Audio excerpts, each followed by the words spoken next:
ballroom dance from Bohol in the Visayas region, again in the middle part of the Philippines.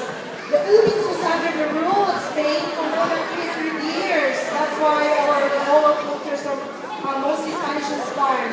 During which time, local cultures markedly influenced. Although the mazurka is a Polish national dance, it was widely popular throughout Europe in the 19th century and even in colonized lands overseas.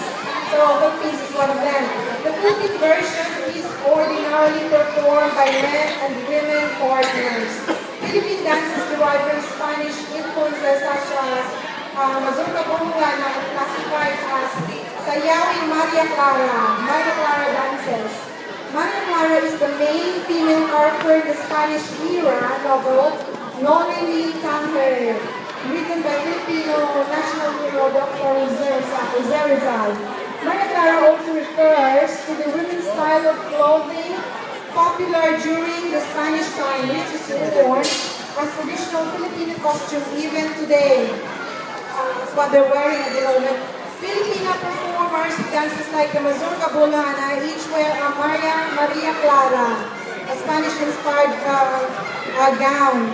Dancing the mazurka bolana, let us all welcome again the Grupo Bisda.